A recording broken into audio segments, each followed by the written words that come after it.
En Lucas capítulo 15, hay una parábola que yo quiero compartir con vosotros. Quiero tratar de enseñaros algunas cosas que creo que son importantes e interesantes. Hay tres parábolas y se trata de la tercera de ellas.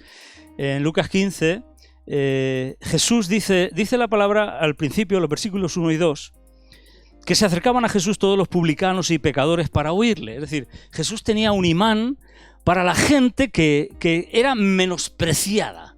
Es que ese no vale la pena, es que ese es un publicano, un pecador, eran lo peor de la sociedad. Los que peor visto estaban, los publicanos eran traidores, eran los que cobraban los impuestos para Roma y encima extorsionaban a sus propios hermanos, cobraban de más para vivir ellos y eran muy mal vistos. Los pecadores se refiere a las prostitutas, a la gente de mal vivir, a los borrachos, a los adúlteros, a lo peor de lo peor.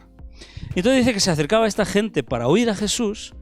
Y entonces también otro grupo, los fariseos y los escribas, que se supone que eran los religiosos de la época, los más santos, los gatos sobre dos patas, murmuraban diciendo: este a los pecadores recibe y con ellos come.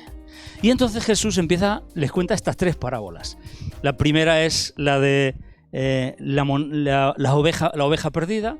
La segunda es la de la moneda perdida y la tercera es la del hijo perdido o el hijo pródigo, como nosotros la conocemos, que es a donde quiero llegar esta mañana.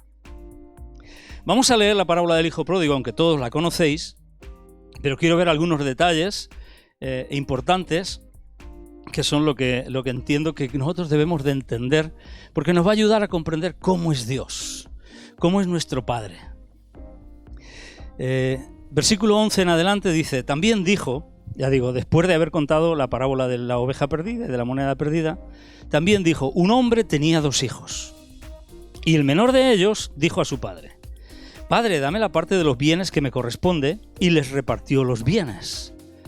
No muchos días después, juntándolo, esto era una ofensa para el padre, porque en teoría el hijo le estaba diciendo: para mí es como si hubieras muerto ya, dame la parte de la herencia que me corresponde, que quiero vivir mi vida.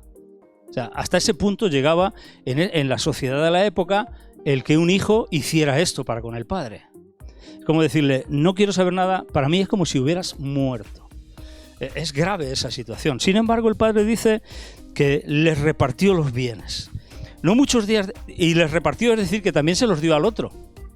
Les repartió, no le repartió, le dio su parte, sino les repartió. No muchos días después, juntándolo todo, el hijo menor se fue lejos a una provincia apartada y allí desperdició sus bienes viviendo perdidamente.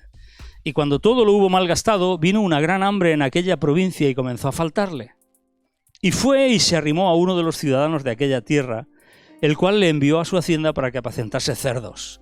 Apacentar cerdos para los israelitas era lo peor de lo peor, el peor trabajo que nadie quiere hacer, el que ni siquiera los inmigrantes quieren hacer. O sea, porque fíjate que aquí en España estamos viviendo la situación de que hay muchos trabajos que los nacidos aquí no queremos hacer y se los dejamos a los inmigrantes, ¿no?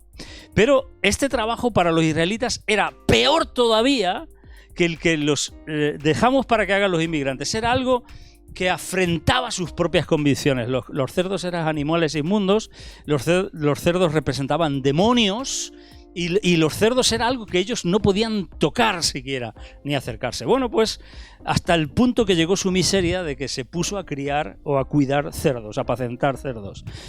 Versículo 16, y deseaba llenar su vientre de las algarrobas que comían los cerdos, pero nadie le daba, o sea que pasó hambre, pero de narices. Y volviendo en sí dijo: ¿cuántos jornaleros? Volviendo en sí significa que esas decisiones las tomó fuera de sí. Dijo: ¿cuántos jornaleros en casa de mi padre tienen abundancia de pan y yo aquí perezco de hambre? Dice: me levantaré e iré a mi padre y le diré: Padre, he pecado contra el cielo y contra ti. Ya no soy digno de ser llamado tu hijo. Hazme como a uno de tus jornaleros. Y levantándose vino a su padre, y cuando aún estaba lejos, lo vio su padre y fue movido a misericordia, y corrió y se echó sobre su cuello y le besó. ¿Os imagináis esto? Esta escena es tremenda. El hijo, ¿a qué olería? Yo, sabéis que soy electricista, me tocó hacer una instalación en una granja de cerdos. Y yo, claro, pasaba toda la mañana poniendo cables por allí, en la granja de los cerdos. Cuando yo salía de allí, ¿sabéis a lo que olía? A Giorgio Armani. o de porquera. Ese olor se impregna de tal manera en la ropa que era nauseabundo completamente. Era que me tenía que quitar la ropa, ducharme, la ropa meterla en una bolsa de plástico. Era terrible. Sin embargo, el padre le besó. ¡Wow! ¡Qué amor el del padre, ¿no? Tremendo, dice. Se echó sobre su cuello y le besó. Versículo 21. Y el hijo le dijo: Padre, he pecado contra el cielo y contra ti, y ya no soy digno de ser llamado tu hijo. Pero el padre dijo esto demuestra un verdadero arrepentimiento en el hijo, es decir, no viene diciendo que soy tu hijo, que todavía tengo derechos en esta casa y tal. No. Pero el padre dijo a sus siervos: sacad el mejor vestido y vestidle, y poned un anillo en su mano y calzado en sus pies, y traed el becerro gordo y matadlo, y comamos y hagamos fiesta, porque mi hijo muerto era y ha revivido, se había perdido y es hallado. Y comenzaron a regocijarse. Y su hijo mayor estaba en el campo, y cuando vino y llegó cerca de la casa, oyó la música y las danzas, y llamando a uno de los criados le preguntó qué era aquello. Él le dijo: tu hermano ha venido y tu padre ha hecho matar el becerro gordo, por haberle recibido bueno y sano. Entonces se enojó y no quería entrar. Salió por tanto su padre y le rogaba que entrase. Mas él, respondiendo, dijo al padre: he aquí tantos años te sirvo, no habiéndote desobedecido jamás, y nunca me has dado ni un cabrito para gozarme con mis amigos. Pero cuando vino tu hijo, que ha consumido tus bienes con rameras, has hecho matar para él el becerro gordo. Él entonces le dijo: hijo, tú siempre estás conmigo, y todas mis cosas son tuyas. Mas era necesario hacer fiesta y regocijarnos, porque tu hermano era muerto y ha revivido, se había perdido y es hallado. Yo quiero en esta mañana que podamos ver cuál es el deseo del Padre. De hecho, la palabra le he puesto el título: el deseo de papá. ¿Qué es lo que nuestro Padre quiere? Nuestro Padre Celestial. Obviamente, el propio Jesús, cuando cuenta esta parábola, identifica al padre de la parábola con el propio Padre Celestial. Entonces, ¿cuál es el deseo de nuestro Padre Celestial? Al examinar la conducta del Padre y las palabras que el Padre usa en esta parábola, en boca de Jesús, podemos percibir y entender cuál es el deseo de papá. ¿Cuál es el deseo de papá para ti y para mí? ¿Cuál es el deseo del buen Padre Celestial para sus hijos? ¿Qué es lo que Dios quiere para nosotros, para ti y para mí? Tengo 10 puntos que voy a intentar compartir rápidamente, pero que considero que son importantes en base a todo, a la conducta del Padre, a la actitud del Padre, a la respuesta del Padre y a las palabras del Padre de la parábola del Hijo Pródigo. Entonces, en el versículo 20, que es a donde vamos primero, dice: y levantándose vino a su padre. Y cuando aún estaba lejos, lo vio su padre y fue movido a misericordia y corrió y se echó sobre su cuello y le besó. Que el padre saliera corriendo para echarse sobre el cuello de su hijo y besarlo, a pesar de su olor, como bien he dicho, nos habla de cómo Dios considera urgente que tú y yo tengamos una relación íntima con Él. Señala, no se esperó a que el hijo se duchara, se bañara, se cambiara de ropa. No, esto nos habla de que Dios tiene un deseo de estar tan cerca de ti que no le importa absolutamente cómo tú estés. No, Señor, es que no estoy preparado. No, Señor, es que he tenido una discusión gorda con mi mujer, con mis hijos. No, no le importa. No, pero es que he estado viendo cosas que no debía. No, pero es que aunque huelas a cochino, el Padre tiene un deseo tan urgente, imperioso, importante para Él, de que tú y yo tengamos intimidad con Él. Tengamos intimidad con Él. Él ama tanto besarte que no le importa absolutamente nada de lo que tú consideras que te aleja de Él. ¿Entendemos esto? Esto es tremendo. O sea, ¿cómo es de inmensa la bondad y el amor de Dios? Tanto, tanto, tanto, que Él considera que lo más importante es tener esa relación, esa intimidad. ¿De acuerdo? Luego en el versículo 22, el Padre le habla a los siervos y les dice: sacad el mejor vestido y vestidle. Poned un anillo en su mano y calzado en sus pies. Entonces, la segunda cosa es que Él dice: sacad el mejor vestido y vestidle. Al darle al hijo pródigo el mejor vestido, el padre está indicando que su hijo no solo es bienvenido de nuevo en la familia, sino que es honrado y restaurado a su posición original de hijo.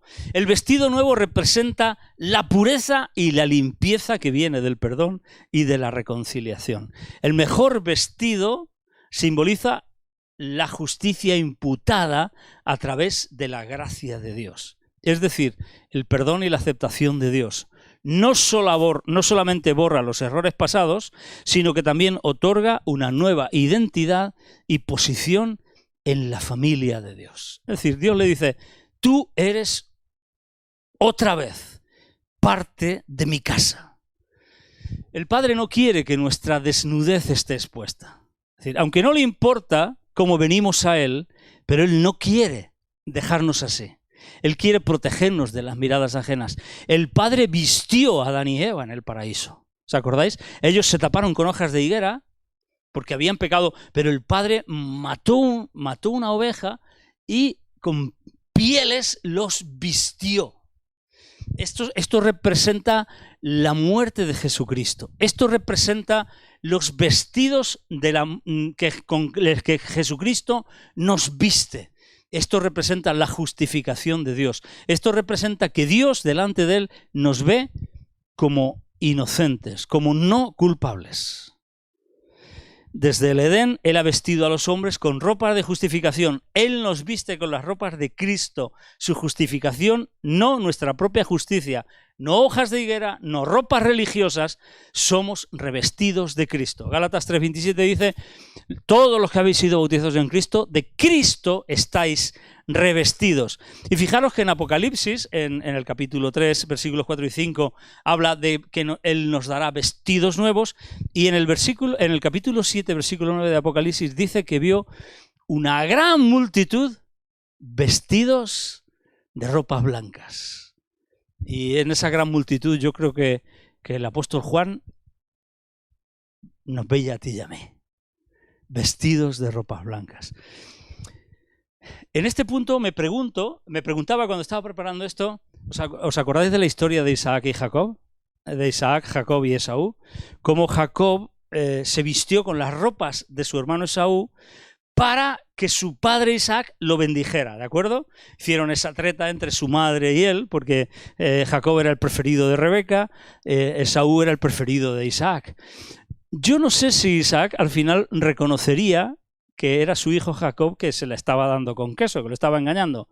No lo sé, porque él se lo huele y él piensa, aunque dice el olor de mi vestido, aunque la voz es la de Jacob, no sé si Isaac al final diría, bueno, si no es Esaú y es Jacob, por lo menos se lo está currando y lo bendijo, ¿no? Pero fuera o fuese capaz Isaac de darse cuenta y de reconocer a Jacob, lo cierto y lo fijo es que hay una enseñanza grandiosa. La bendición del Padre, tú y yo la obtenemos cuando nos vestimos las vestiduras de nuestro hermano mayor, que es Cristo. Entonces, sacar el mejor vestido y vestirle es que Dios nos viste con el traje de Jesucristo. Y entonces estamos preparados para ser aceptados y para ser revestidos de la bendición de nuestro Padre Celestial. Tercer punto, dijo también, y poned un anillo en su mano. Le puso el anillo. El anillo seguramente es lo primero que vendió para poder vivir, porque cuando llegan los momentos de dificultades, uno tira de todo lo que puede y al final, ¿qué pasa? Pues al final te tienes que quitar el anillo de bodas porque es de oro, lo tienes que vender, lo tienes que mal vender, tienes que desprenderte de cosas que para ti son importantes. Pero el padre pensó en eso y le puso un anillo. El anillo que el padre le pone en la mano al hijo pródigo tiene una simbología importante. El anillo familiar era un símbolo de autoridad, de honor y de pertenencia a la familia. Cuando el padre le coloca el anillo en la mano de su hijo, está diciéndole, tú ya no eres un pródigo, tú ya no eres un cuidador de cerdos, tú ahora eres mi hijo, y está elevando el estatus de su vida, le está otorgando un estatus elevado y lo está restaurando a su posición de hijo legítimo de la familia. El anillo representa que Dios nos dice a ti y a mí, tú ya eres parte de mi casa y ahora eres mi hijo amado. El anillo representa la reconciliación y la restauración completa de la relación entre el padre y el hijo. Simboliza la autoridad y la herencia que el hijo recupera al ser recibido de nuevo en la familia. Qué impresionante que no solamente le dio el vestido, que no solamente se echó sobre su cuello y lo besó corriendo, sino que también además le puso el anillo. Es decir, le dio la garantía para que él pudiera estar de nuevo tranquilo y que pudiera saber que su relación era restaurada. ¿De acuerdo? La cuarta enseñanza está en el mismo versículo 22. Dijo también poner calzado en sus pies. Lógicamente el calzado también le da dignidad, obviamente, le da nivel, le da estatus, pero el calzado para mí representa y simboliza también futuro y esperanza, porque es como que le dice, el padre le está diciendo, confío en ti, en que vas a caminar bien a partir de ahora. En que tienes un nuevo camino, en que es como que el padre le dice, te preparo una nueva vida, te preparo un nuevo camino. Al recibir zapatos nuevos, el hijo pródigo está siendo equipado para caminar por la senda correcta. Y esto simboliza el cambio de la dirección de su vida y su disposición para seguir el camino correcto, el camino adecuado, para no meter la pata de nuevo, para no equivocarse por los caminos que anda, ¿de acuerdo? El quinto punto que nos muestra lo que el Padre, lo que Dios desea, es el versículo siguiente, cuando dice, traed el becerro gordo, es decir, vamos a hacer aquí una fiesta, pero buena. No vale cualquier animal, no, porque podrían haber matado un cordero, también está bueno, así asado, está bien, pero qué bien bueno. No, traed el becerro gordo, o sea, lo mejor de lo mejor, el becerro gordo, y matadlo y comamos y hagamos fiesta. Esta es la expresión, la máxima expresión de alegría y de celebración porque el hijo ha vuelto. Matar el becerro gordo era el símbolo o significa que lo mejor que tiene el padre está dispuesto a entregarlo. Es la expresión de la máxima generosidad. Esto es algo extravagante. No tendría por qué haber sido el becerro gordo. El becerro gordo era para las ocasiones buenas. El becerro gordo era para cuando se celebraba el aniversario de algo importante. ¿Qué mejor y más importante que alguien, que el hijo perdido haya regresado a casa? Este acto destaca la magnitud de la gracia y el perdón que el padre está dispuesto a extender sobre su hijo. Indica que no es solamente una simple bienvenida, que no son palabras, sino que es una bienvenida llena de generosidad y de amor. Dios pone a nuestra disposición los mejores banquetes. Fijaros que me acuerdo de la parábola aquella, de la mujer aquella que se acerca a Jesús y a sus discípulos y le chilla y le dice: Señor, ten misericordia de mí, porque mi hijo está siendo gravemente atormentado por un demonio, no sé qué. Y los discípulos le dicen: vámonos de aquí, despídela, que está dando voces.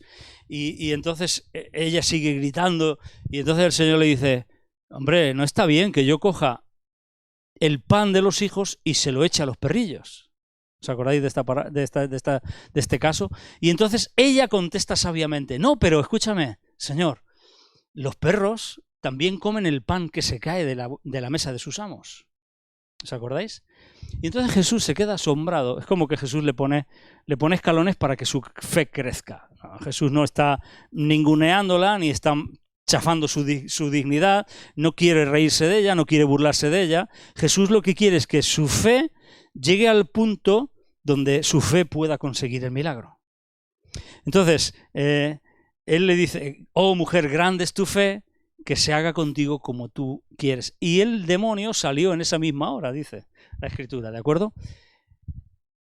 Si esas son las migajas de los banquetes que Dios prepara, la liberación de demonios, ¿qué no será el banquete del becerro gordo? ¿Qué es lo que Dios tiene preparado para ti y para mí? O sea, ¿cómo me gusta esta Escritura? Esto me encanta, porque eso de un banquete gordo, con un becerro gordo, disfrutar, eso a mí me encanta, ¿no? Aderezas mesa delante de mí en presencia de mis angustiadores, es posiblemente el versículo favorito del Salmo 23 para mí. Aunque ande en valle de sombra de muerte, me gusta, pero cuando dice aderezas mesa delante de mí en presencia de mis angustiadores, quiere decir que cuando lo estoy pasando mal, cuando están los que están atormentándome, los demonios, la gente, todo, el Señor me pone una mesa y dice: venga, a disfrutar, vamos a comer, hagamos fiesta. ¿Qué será comer del becerro gordo? Y es lo que Dios quiere y tiene preparado para ti y para mí. Luego en el versículo 23 y 24 dice: y traed el becerro gordo y matadlo y comamos y hagamos fiesta, porque mi hijo muerto era y ha revivido, se había perdido y es hallado, y comenzaron a regocijarse. Cuando dice y hagamos fiesta, porque mi hijo muerto era y ha revivido, se había perdido y es hallado, está hablando precisamente de que la reconciliación y el regreso del hijo pródigo es el mejor de los eventos que merece la mejor fiesta posible. Y esto, sinceramente, creo que es una imagen, una representación de la gran fiesta celestial que se lleva a cabo cuando alguien se arrepiente y le entrega su vida a Jesucristo. Esto es lo que pasa en los cielos, lo decimos, Jesucristo lo dice, porque mayor fiesta y mayor gozo hay en los cielos cuando un pecador se arrepiente que 99 justos que no tienen necesidad de arrepentimiento. Esto es lo que Dios hace en los cielos. Cuando alguien se entrega a Él, cuando alguien se arrepiente, cuando alguien le dice: perdóname, quiero poner mi vida en tus manos. Tenemos motivos suficientes, tú y yo, para no vivir una vida amargada y triste. Porque el Evangelio no es religión, no es religiosidad, no son normas que hay que cumplir, no hagas esto, no hagas lo otro, no hagas lo de más allá. El Evangelio es una relación con el Padre íntima donde se vive de fiesta. Precisamente Nestalí, hoy para presentar la reunión, nos ha animado con Nehemías 8:10, que dice: no os entristezcáis, porque el gozo del Señor es vuestra fortaleza. Realmente tenemos motivos suficientes para vivir de fiesta con Él. Su deseo es que entremos en la casa, nos regocijemos con música y con danzas, porque es necesario hacer fiesta y regocijarnos, porque todos nosotros, tú y yo, estábamos muertos y hemos revivido.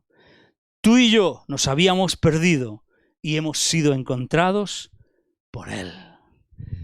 Y además es un anticipo de la fiesta de la eternidad. Si no te gustan las fiestas, lo siento, pero el cielo será una fiesta. El cielo será no una fiesta, será un fiestón. Así que para todos los amargados, entristecidos y demás, pues yo qué sé, no sé dónde vais a ir, pero el cielo será una fiesta gorda. Séptimo, en el versículo 27 vemos al Padre hablando ahora con el hijo mayor.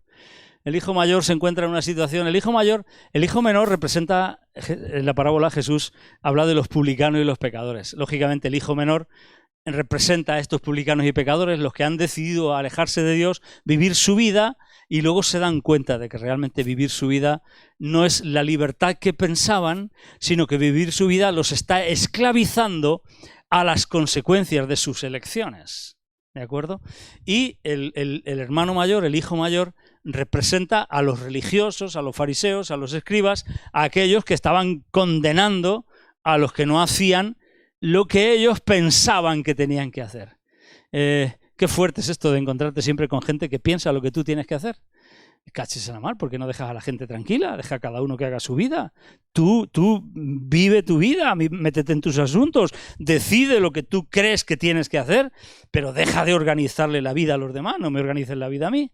No se la organices a otro, deja a los demás tranquilos. Tú crees que tienes que hacer algo, hazlo, bien haces, si estás convencido, pero no trates de imponer eso. Pues los escribas y los fariseos eran así.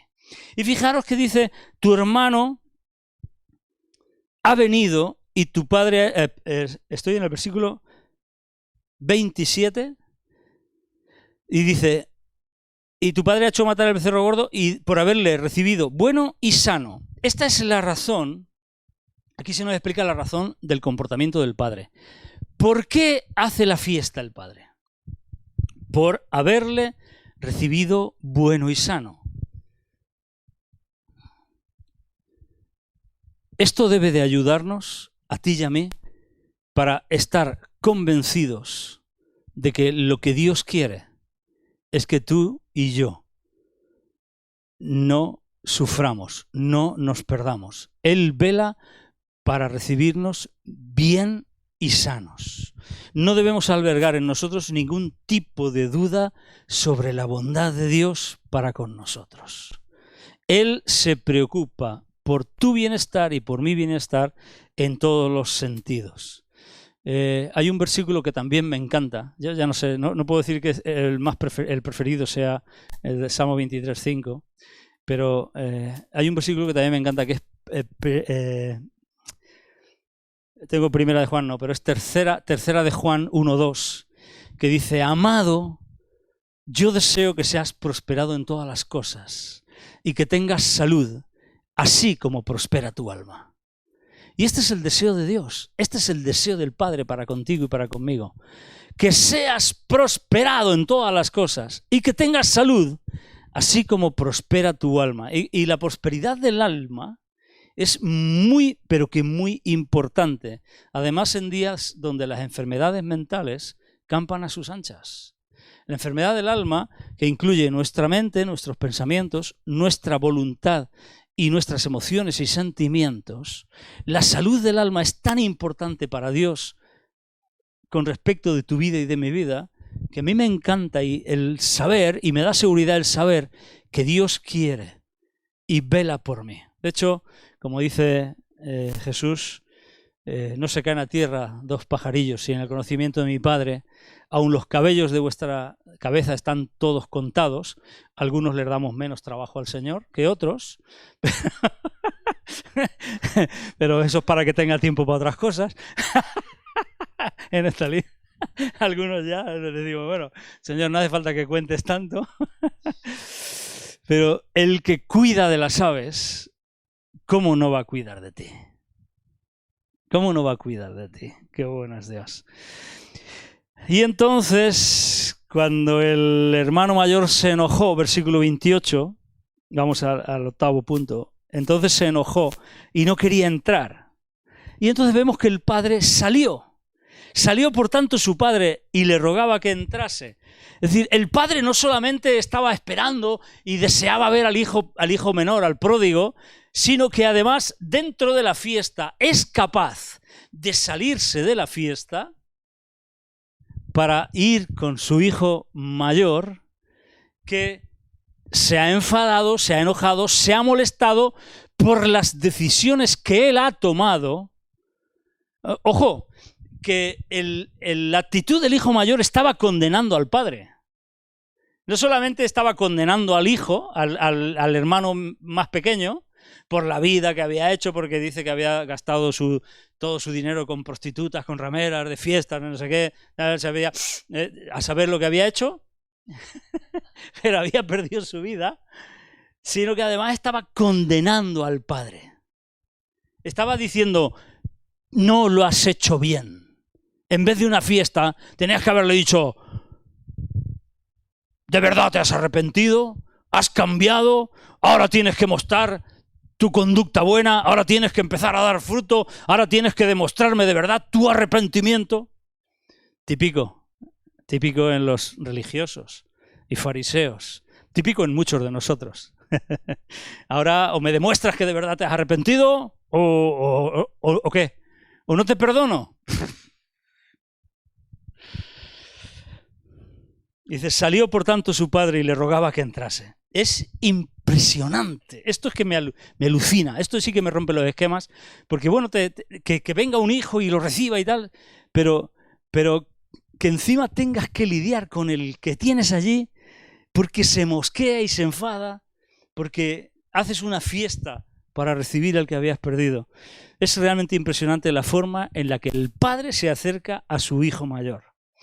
Nos demuestra compasión y paciencia que nosotros debemos tener con nuestros propios hermanos, que nosotros debemos tener con los hijos mayores y con los hijos menores. Un tacto y un cariño inconmensurables que no se puede medir, tan grandioso y tan grandísimo y tan admirable, porque no teniendo por qué darles explicaciones a su hijo de sus decisiones, decide explicarle las razones de ella. Es decir, Dios a veces incluso nos va a mostrar por qué hace las cosas que hace. A veces incluso nos va a decir por qué permite lo que permite o por qué hace lo que hace. Es un llamado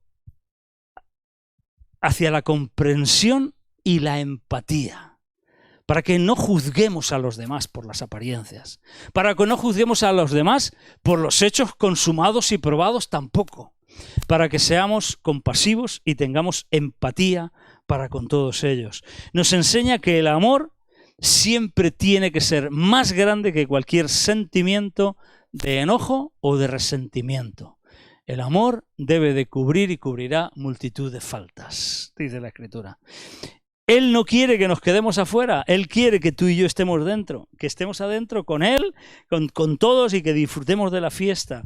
Su deseo es bueno para con todos. No quiere que nos quedemos afuera, quiere que entremos, que nos involucremos, que participemos activamente de la fiesta de la salvación.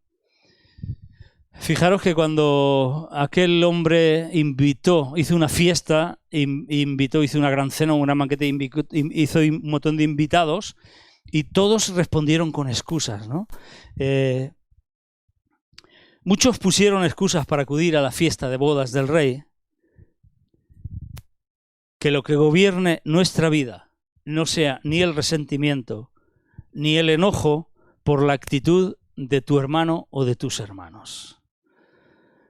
Hay mucha gente que dice, no, yo no voy a la iglesia porque allí son tal, son cual, o porque me dijeron, dejaron de decirme, me hicieron.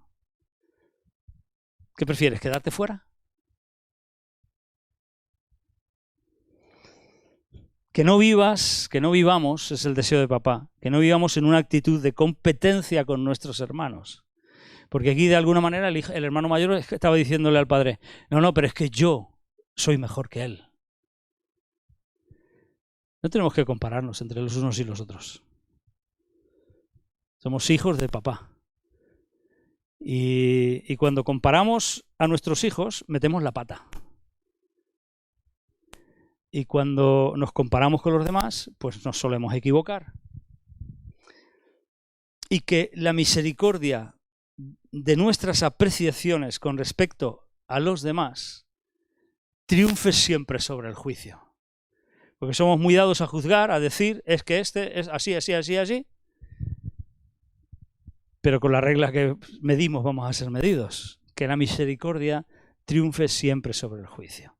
Ese sería el octavo punto, el 9, en el versículo 31. El padre entonces habla, porque él le dice al padre, yo te he servido tanto tiempo, no te he desobedecido jamás, nunca me has dado ni un cabrito para gozarme con mis amigos. Versículo 30, estoy en el 30, pero cuando vino tu hijo que ha consumido tus bienes con rameras, has hecho matar para él el becerro gordo. Y entonces el padre abre la boca y le dice al hijo mayor, hijo, tú siempre estás conmigo y todas mis cosas son tuyas. Le podía haber dicho otras cosas, le podía haber contestado de otra manera, pero el padre reconoce la lealtad y la fidelidad del hijo. No le dice, no, mentira, tú me desobedeciste tal día no hiciste lo que yo te dije, porque él le dice, yo nunca te he desobedecido, no te he desobedecido jamás.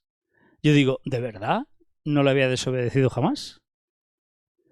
¿Qué hijo tenéis vosotros que nunca os haya desobedecido? Yo tengo aquí 3 y ¿alguno de vosotros nunca me ha desobedecido? Que levante la mano el que esté libre de pecado. El padre está reconociendo la lealtad y la fidelidad y le está recordando su posición y su herencia en la familia.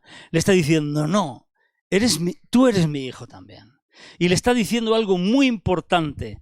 No tienes necesidad de compararte con tu hermano. Porque las bendiciones y la cercanía con el Padre las tienes siempre a mano. Si no has disfrutado de ellas, mira a ver por qué narices, esto lo pongo yo, por qué narices no lo has hecho. ¿Por qué no has disfrutado del Padre si estás viviendo en la casa del Padre? ¿Por qué te has vuelto un religioso amargado si estás viviendo en la casa del Padre? Esto lo añado yo también.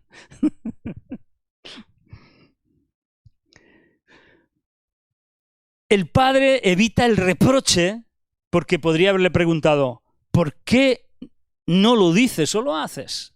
Si realmente te has sentido así, ¿por qué no me lo has dicho? ¿Por qué no me lo haces saber? Si quieres hacer esto, ¿por qué no lo propones? ¿Por qué no lo promueves? ¿Por qué vives en casa como si fueras un extraño? Porque todo lo mío y yo mismo siempre hemos estado a tu disposición. El padre no quiere que el hijo mayor se sienta menospreciado o envidioso por la bienvenida y la celebración dadas a su hermano, y busca disipar en él cualquier sentimiento de injusticia o de rivalidad que pueda surgir entre ellos dos. Quiere que superemos cualquier actitud crítica y de comparación con los demás. Y esto especialmente va para los que llevamos muchos años en la iglesia, porque era el hijo mayor, era el que siempre estaba en casa. El Padre quiere que tú y yo superemos cualquier actitud crítica y de comparación con los demás. Papá quiere que sepamos que todas sus cosas son nuestras y que no limitemos nuestra vida espiritual a un formalismo religioso de servir estrictamente al Señor de forma austera, resignada y legalista, autoprivándonos de las bendiciones del Padre por culpa de tener un concepto erróneo sobre cuál es nuestra posición delante de Él. No, pero es que yo voy todos los domingos, que es que yo llego temprano, es que yo preparo, es que yo soy el que barre, es que yo soy el que limpia, es que si no limpio yo el váter no hay quien lo limpie, es que si no recojo yo la cocina no hay quien la... Es que si yo no voy y preparo, es que si yo no hago, es que si... Porque eso al final nos amarga y nos estamos comparando con los demás. Y eso nos priva de las bendiciones del Padre. Somos más que siervos porque somos hijos amados por Dios. Y esto significa que todos sus recursos están a nuestra disposición. Y 10 y final, en el versículo 32, las palabras del Padre terminan diciéndole al hermano mayor, mas era necesario. Qué interesante, algún día nos daremos a la tarea de buscar en la Biblia todas las cosas que Jesús dice que son necesarias. Dice, hay de aquel porque vienen los tropiezos, pero es necesario que vengan los tropiezos. Es necesario que él crezca y que yo mengüe. Hay un montón de necesarios, de cosas necesarias. Algún día nos daremos a la tarea de buscar esas cosas necesarias para ver si las estamos haciendo o no. Y sabiendo que son necesarias, deberíamos de hacerlas, ¿no? Obviamente, ¿no? Porque es necesario que respiremos. Si dejamos de respirar, como los chiquillos, ¿no? Ahora me enfado y no respiro. Al final, cuando ya no... Si es necesario, debemos hacerlo. Pues dice, mas era necesario... ¿Qué es lo que es necesario? Hacer fiesta y regocijarnos. Porque tu hermano muerto era muerto y ha revivido, se había perdido y es hallado. El uso de esa palabra necesario indica que la celebración y el regocijo son inevitables y esenciales. Jesús hace énfasis en la dramática transformación que ha experimentado el hijo pródigo. Y nada más eso se merece la mejor de las fiestas. Además es necesario resaltar eso. Es necesario decir, wow, qué paso más importante que has dado. Qué bien que lo has hecho. Cómo me alegro de que hayas vuelto a casa. Cómo me alegro de que estés de nuevo en casa. Es necesario, es necesario. No se trata solo del regreso, sino la restauración espiritual y emocional de su hijo, que pasa de la muerte espiritual y la pérdida a la vida y el encuentro. Papá quiere que tú y yo vivamos entendiendo que lo más importante para él, por eso dice que es necesario, es el paso de muerte a vida de sus hijos. El problema es que nosotros siempre contemplamos nuestra vida y la vida en general bajo el prisma o con las gafas de el tiempo presente, de los 60, 70, 80, 90 o 100 años que Dios nos permita vivir. Y nos enfocamos en esto y no miramos más allá. Detrás de la cortina de la muerte no alcanzamos a ver. Pero al decir es necesario ver esta transformación que lo pasa de muerte a vida, es necesario que nosotros miremos más allá, detrás de la cortina de esa muerte física. También algo importante es la conexión fraternal. Porque el padre está diciéndole, hijo, en otras palabras, está diciendo, hijo, perdiste a tu hermano también. ¿Por qué no te alegras de que has ganado de nuevo a tu hermano? Al referirse a él, fijaros que le dice, mas era necesario hacer fiesta y regocijarnos. ¿Y qué le dice? No le dice, ¿por qué mi hijo? Le dice, ¿por qué tu hermano? Tu hermano. El deseo de Dios es que consideremos a los demás. El deseo de Dios es que no vayamos por la vida creyéndonos la última Coca-Cola del desierto. El deseo de Dios es que consideremos a los demás. Tu hermano. Tu hermano. El padre ahí subraya la importancia de la relación fraterna y la responsabilidad mutua dentro de la familia. Por eso tenemos esa responsabilidad entre nosotros. ¿De acuerdo? Yo creo que en todo esto se pueden ver muchas más cosas. Podemos ver la reacción del hermano mayor, podemos ver la vida que vivió el hermano menor, podemos ver cómo se produce en el arrepentimiento, qué es lo que sufre. Entonces, podemos ver un montón de cosas, pero yo me quería centrar y quiero centrarme en la intención y el anhelo del Padre. La intención y el anhelo del Padre, ¿cuál es? Es reconciliarse con ambos hijos, con los dos hijos. El anhelo y la intención y el deseo de papá es restaurar las relaciones rotas con los hijos y entre ellos. Y el anhelo de papá es celebrar la redención. Yo creo que esta parábola nos muestra de forma extraordinaria y espléndida la gracia y el amor del Padre Celestial.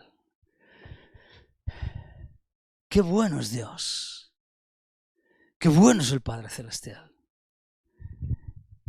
Fíjate cómo trata al hijo menor y fíjate cómo trata al hijo mayor.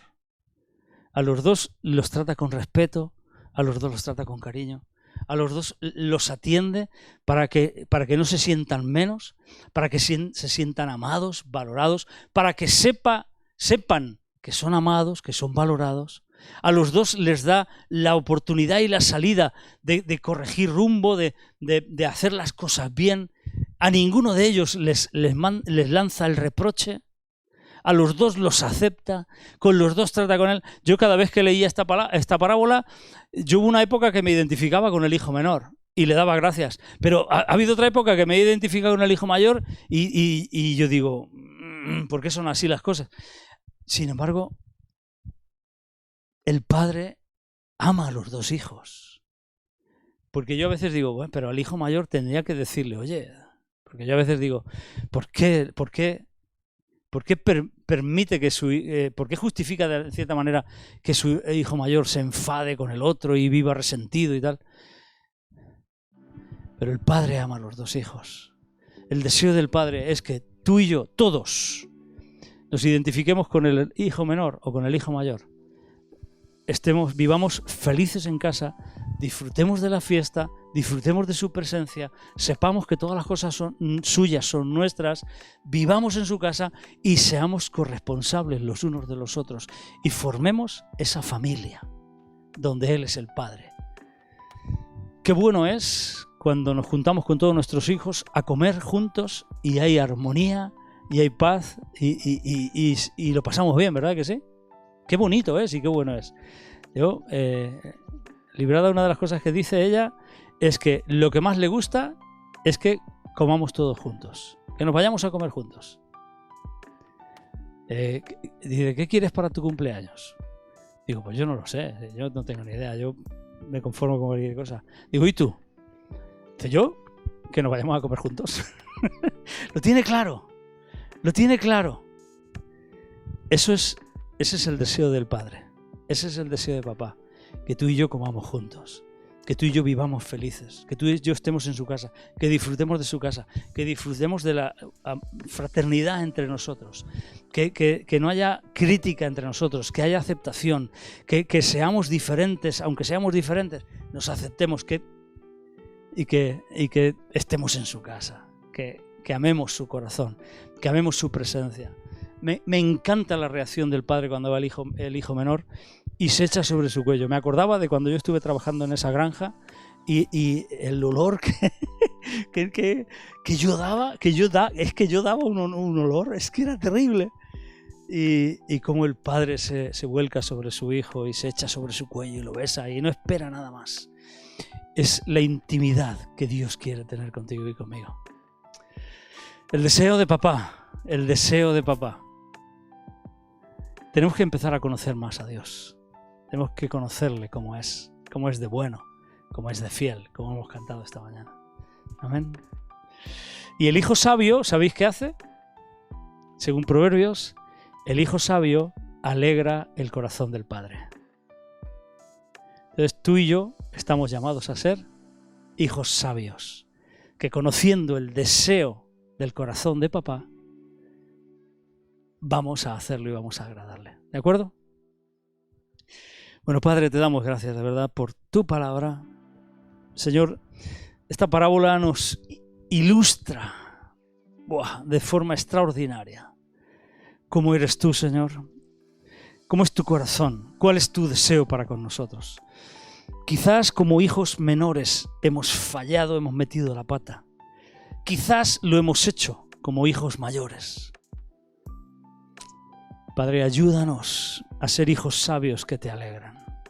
Queremos tener en cuenta cuál es tu deseo y cómo es tu corazón. ¿Cuál es el deseo de tu corazón?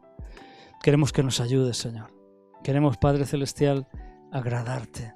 Queremos hacer tu voluntad y te damos muchas gracias por ser tan bueno, por ser tan fiel, por ser tan bondadoso, Señor. Te damos gracias porque nos amas de tal manera, porque nos sigues amando y porque a pesar de nuestros errores, de nuestros pecados, de nuestras meteduras de pata, Señor, a pesar de nuestro carácter, a pesar de todo lo que hay en nuestro corazón, Señor, tú nos amas y nos amas profundamente, Señor. Gracias por ser capaz de arrojarte a nuestro cuello y besarnos, a pesar del mal olor de nuestro pecado, Señor.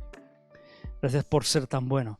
Gracias por ser condescendiente y venir a nuestro lado y darnos las explicaciones y no hacernos ningún reproche, a pesar de ser hijos amargados y resentidos. Padre, gracias porque tú eres tan bueno, Señor. Gracias porque te vemos en la actitud del Padre de esta parábola, Señor. Te damos muchas gracias por tu enseñanza, Señor. Queremos agradarte. Gracias por mostrarnos cuál es tu deseo para con nosotros. En el nombre de Jesús. Amén. Amén. Bueno, pues, el deseo de papá. Cualquier otro Dios que nos pinten de otra manera no es Dios. Este es Dios. Así es papá. Así es nuestro Dios. Así lo dijo Jesús, así lo enseñó y así está escrito. De verdad que Dios os bendiga, que tengáis una muy buena semana, buen domingo, que disfrutéis, que lo paséis bien y que seáis muy felices. Nos vemos, Dios mediante. Amén.